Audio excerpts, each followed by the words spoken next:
So last night, I woke up in a break of sweat. I knew something was deeply wrong. I am in tune in the ways of the merfolk, and I could sense a betrayal. Thassa's oracle has moved to the dark side.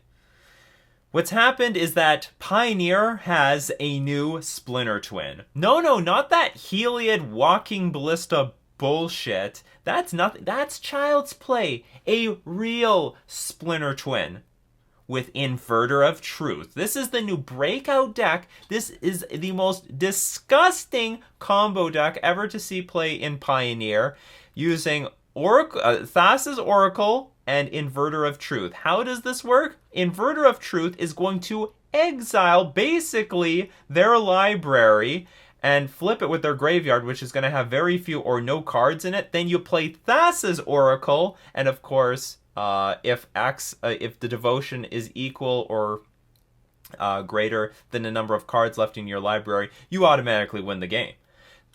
Inverter of Truth, Thassa's Oracle. This deck is such a well-tuned machine. This is the new deck to beat in Pioneer. It's going to completely take over. The Players Tour is happening this weekend. This is going to be the absolute breakout deck.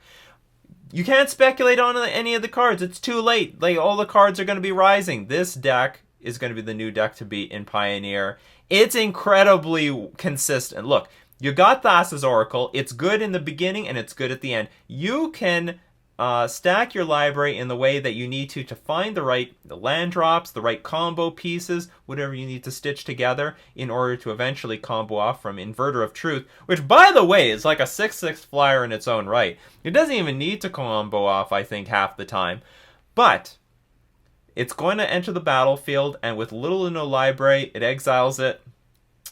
Gets rid of your library. You shuffle your graveyard into your library, and then you're going to set up your Thassa's Oracle. Not the only way you can win. You can also win with Jace, Wielder of Mysteries. If you would draw a card while your library has no cards in it, you win the game instead. It's a Laboratory Maniac. So the game is just try to have no cards in your library. That's the plan.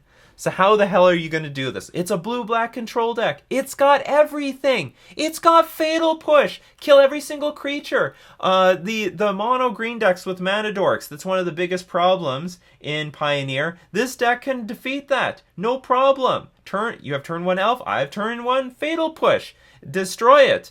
Opt to churn through your entire deck. Find the exact right pieces that you need. Now, most combo decks cannot see their opponent's hand. That's a disadvantage.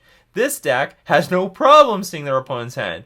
Thought sees you. Do you have any way to interact with my combo? And you know what? If you do, I'm going to take it out of your hand. Most combo decks can't play Thoughtseize. This one can. So they're going to Thoughtseize like your only counter spell, your only creature removal spell, your only way of interacting with anything that they're going to try to do with you. So anyway, Thoughtseize in this deck. And you know what? If that's not enough, Collective Brutality, doing double duty again.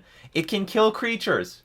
Slow the game down. It will look at your hand, and it can take your best answers to the combo. It does it all. It's an excellent blue-black control deck in addition to being a combo deck. It's literally Splinter Twin. Splinter Twin was the exact same way. It was a control deck that was also a combo deck with 2 cards. This is, again, combo deck with 2 cards. And slows the game down. Thassa's Oracle. Bontu's Last Reckoning, so you have some way of destroying all creatures if things get out of hand really quickly in the early portions of the game. Now, here's the thing. How on earth do you create an empty graveyard? Because that's what you're going to you're going to use your ops, you're going to use your Fatal Pushes, you're going to use your Thoughtseizes, but the idea is that you want to have an empty graveyard so that when you play Inverter of Truth, there's not going to be any library because you're shuffling your graveyard into your library. Well, you're going to do that with things like Murderous Cut, which have Delve, so you eat up your graveyard, but most importantly, you're going to play with Dig Through Time, so you just suck up that graveyard, no cards left, Dig Through Time.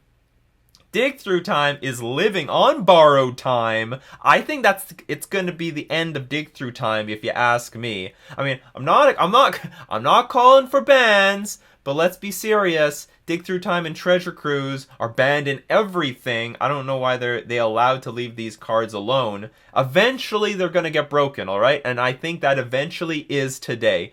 Dig Through Time is going to go too far. this card, delving away everything, finding whatever the hell you need. You need an Inverter of Truth? Here's an Inverter of Truth. You need the Thassa's Oracle? Here's the Thassa's Oracle. You need the Jace Wielder of Secrets? Do you need more removal? Do you need to find that Bantu's Last Reckoning? Do you need to find just see if the coast is clear with Thoughtseize? It will do everything.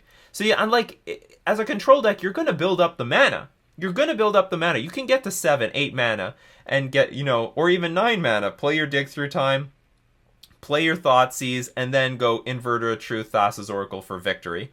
And then we got Discovery and Dispersal, which is some good interaction and also some more ways of digging through your deck to find exactly what you need.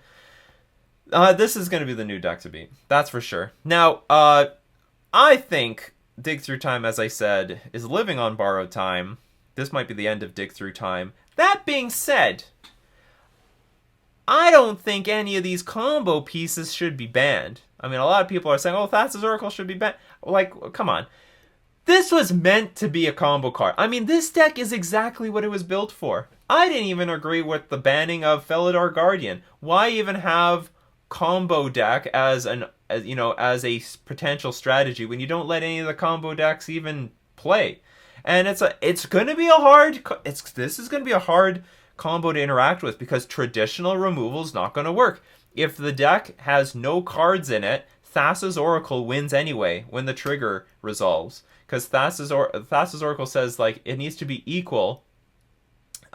Devotion needs to be greater or equal to the cards in your library. If you kill Thassa's Oracle in response to the trigger, it doesn't do anything. All right. If there's no cards in the library, Devotion is 0. Cards in library is 0. You win the game. At least with the Felidar Guardian's Shahili Rai combo, you just kill the creature, destroy the Planeswalker in response. A lot of ways to interact with this. This is going to be a hard combo to interact with. It will be a hard combo, but maybe it'll be easier if they can't dig to the damn combo pieces like they are going to do with Dig Through Time. This is going to be the deck of Pioneer. This is the Splinter Twin. It doesn't quite exactly make infinite tokens, but it's going to have a lot of infinite ways of winning the game. And, the front and back half of Thassa's Oracle is good. Not to mention Jace is not bad. Yay, target player puts the top 2 cards of their library into their graveyard, draw a card. So you're digging with this thing. You don't mind. You don't mind drawing another card a turn. 2 cards a turn. That's not bad. Even if it's a random card. So this is going to be the absolute deck to beat. You heard it. You probably didn't hear it here first, but you're going to hear it again. And I could sense something was bad. And this is yet again another Merfolk that's going to be famous in a lot of other decks except a Merfolk deck. It's going to go down the ranks of Augur of Bolas, Emry, and now Thassa's Oracle. Unbelievable. They're just printing more Merfolk that have no business in an actual Merfolk deck. They're printing Merfolk for combo decks, ultimate, tons of combo decks like Thassa's Oracle. This is just a combo card at this point. It's just a combo card. Anyway, beware of Splinter Twin. It's coming to an FNM near you.